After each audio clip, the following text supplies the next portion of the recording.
श्री शिवाय नमस्तुभ्यं, हर हर महादेव।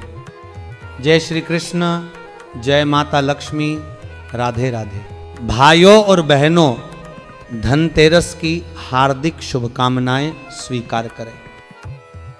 मां लक्ष्मी का यह पावन पर्व जब आता है ना, तो लगता है जैसे स्वयं सुख और समृद्धि का दरवाजा खुल गया। आज मैं आपसे एक बहुत ही आवश्यक और अद्भुत बात साझा करने जा रहा हूं। एक ऐसी बात जो आपके घर के भाग्य को पलट सकती है, जो आपके घर की लक्ष्मी को सदा सर्वदा स्थायी बना सकती है। भाइयों बहनों, धनतेरस का पर्व इस वर्ष 18 अक्टूबर 2025 शनिवार के दिन आ रहा है। और यह केवल खरीदारी का दिन नहीं है, यह दिन है मां लक्ष्मी और भगवान धनवंतरी का स्वागत करने का। पंचांग के अनुसार कार्तिक कृष्ण त्रयोदशी की तिथि दोपहर 12:18 से आरंभ होकर अगले दिन 19 अक्टूबर को दोपहर 1:51 तक रहेगी।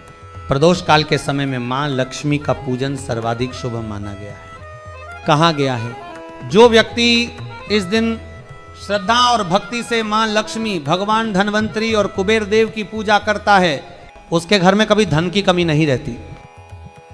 अब सुनो मेरे भाइयों, धनतेरस पर हर कोई कुछ न कुछ खरीदता है, पर बहुत कम लोग जानते हैं कि क्या नहीं खरीदना चाहिए। क्योंकि जो वस्तु गलत मुहूर्त या गलत तिथि में घर में आती है, वो मां लक्ष्मी को नहीं बल्कि दरिद्रता को आमंत्रित करती है। शास्त्रों में साफ कहा गया है, धनतेरस के दिन लोहे का सामान नहीं खरीदना चाहिए, क्योंकि यह समय राहु काल का होता है। अगर इस दिन लोहा घर में लाया जाए तो राहु और केतु का वास घर में हो जाता है, और जब राहु केतु प्रवेश करते हैं तो सुख, शांति और बरकत घर से निकल जाती है। इसलिए इस दिन तांबा, पीतल, चांदी, सोना, हीरा, मोती खरीदना शुभ माना गया है, क्योंकि यही वे धातुएं हैं जो भगवान धनवंतरी के हाथों में उस समय थीं जब वे समुद्र मंथन से प्रकट हुए थे। अब ध्यान देना भाइयों, धनतेरस पर बहुत लोग स्टील के बर्तन खरीदते हैं, परंतु यह भी अशुभ माना गया है, क्योंकि स्टील लोहा ही है जो शुभता के बजाय राहु का प्रतीक है। इसलिए जो लोग कहते हैं कि हमने बर्तन लिए हैं, उन्हें यह जानना चाहिए कि वे अनजाने में अपने घर में अशुभता आमंत्रित कर रहे हैं। अब सवाल आता है, क्या करना चाहिए इस दिन? तो सबसे पहले धनतेरस के दिन घर की पूरी सफाई करनी चाहिए, क्योंकि मां लक्ष्मी गंदे और अव्यवस्थित घर में प्रवेश नहीं करती। कहा गया है, जहां सफाई होती है वहां लक्ष्मी स्थायी होती है। इसीलिए टूटी हुई खाट, टूटा आईना, फटा बर्तन, पुराना जूता, चप्पल, इन सबको घर से निकाल दीजिए। गंगाजल का छिड़काव करिए, घर के हर कोने को शुद्ध कर दीजिए, क्योंकि जब घर पवित्र होता है तो देवत्व स्वयं वहां प्रकट होता है। अब एक बात और ध्यान से सुनना, धनतेरस के दिन काले कपड़े नहीं पहनने चाहिए। काला रंग शनि का प्रतीक है, और इस दिन शनि की छाया पड़ना लक्ष्मी के आगमन में बाधा डालता है। इसलिए इस दिन जितना हो सके उजले, हल्के रंग के कपड़े पहनिए, जैसे लाल, पीला या गुलाबी, क्योंकि ये मां लक्ष्मी को प्रिय है। इसी प्रकार तेल या सरसों का तेल धनतेरस के दिन नहीं खरीदना चाहिए। तेल पहले से ही घर में रख लीजिए, क्योंकि इस दिन तेल खरीदना शनि का आवाहन करना होता है, और जहां शनि का प्रभाव बढ़ता है वहां लक्ष्मी ठहर नहीं पाती। अब बात करते हैं झाड़ू की। अक्सर लोग पूछते हैं कि झाड़ू धनतेरस पर खरीदें या दीपावली पर। तो सुनिए, शास्त्र कहते हैं कि झाड़ू धनतेरस के दिन ही खरीदनी चाहिए, क्योंकि ये वही दिन है जब मां लक्ष्मी का प्राकट्य हुआ था, और झाड़ू स्वयं लक्ष्मी का प्रतीक मानी गई है। पर याद रखिए, प्लास्टिक की झाड़ू कभी मत खरीदिए।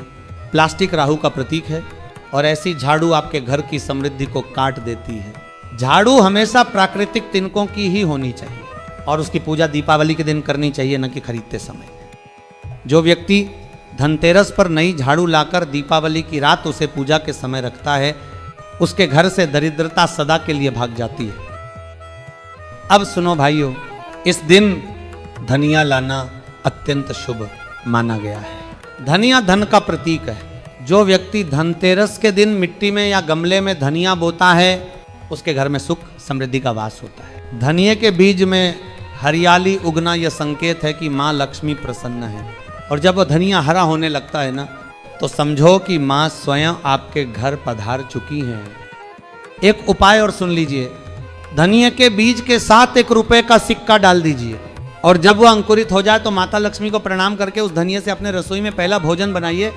आपके घर में कभी धन की कमी नहीं होगी। पर याद रहे, धनतेरस के दिन धनिया कभी किसी को देना नहीं चाहिए। अगर गलती से भी धनिया दान कर दिया तो ये अपने हाथों से अपनी लक्ष्मी को भेज देने के समान है। अब एक बात और बहुत महत्वपूर्ण, धनतेरस के दिन किसी से उधार लेना या देना दोनों ही वर्जित हैं, क्योंकि इस दिन जो धन बाहर गया वह वर्ष भर लौट कर नहीं आता और जो उधार लिया वह घर की लक्ष्मी को बांध देता है। इसलिए जो भी खरीदारी करनी है अपने ही धन से कीजिए। धनतेरस के दिन चाकू, छुरी, कैंची, कांच, लोहे के औजार जैसी धारदार या नुकीली वस्तुएं घर में नहीं लानी चाहिए। ये वस्तुएं न केवल राहु का प्रतीक हैं, बल्कि यह घर की सकारात्मक ऊर्जा को काट देती हैं। शास्त्र कहते हैं जहां धारदार वस्तुएं इस दिन आती हैं वहां शांति नहीं ठहरती। और अब सुनिए एक आध्यात्मिक रहस्य। धनतेरस के दिन मांस, मदिरा, लहसुन, प्याज का सेवन न करें, क्योंकि यह दिन है देवताओं के पूजन का। यह दिन है भगवान धनवंतरी और माता लक्ष्मी का स्वागत करने का। इस दिन सात्विक भोजन ही ग्रहण करें और अपने घर के मंदिर में दीप अवश्य जलाएं।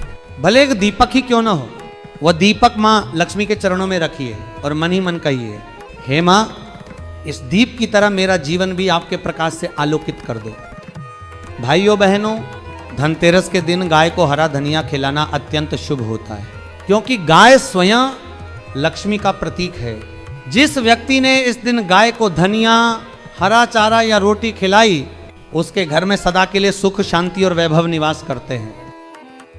अब सुनो, धनतेरस के दिन अगर घर के मंदिर के पास छिपकली, उल्लू या चींटियां दिख जाएं तो डरिए मत, क्योंकि ये सब माँ लक्ष्मी के आगमन के संकेत माने जाते हैं। छिपकली मंदिर में दिखे तो ये शुभ है। उल्लू माता लक्ष्मी का वाहन है और काली चींटियों की पंक्ति धन की वृद्धि का संकेत देती है। अगर धनतेरस की रात किसी को सपने में माँ लक्ष्मी का दर्शन हो जाए तो समझो माँ ने वरदान दे दिया। पर ध्यान रहे, ऐसे सपने को कभी किसी से साझा न करें। वह सपना नहीं, वह आशीर्वाद होता है। अब अंत में एक विशेष बात, धनतेरस के दिन मोर पंख अवश्य लाना चाहिए, क्योंकि मोर पंख भगवान श्री कृष्ण को प्रिय है और भगवान धनवंतरी स्वयं विष्णु के ही स्वरूप हैं। मोर पंख घर में आने से नकारात्मकता समाप्त होती है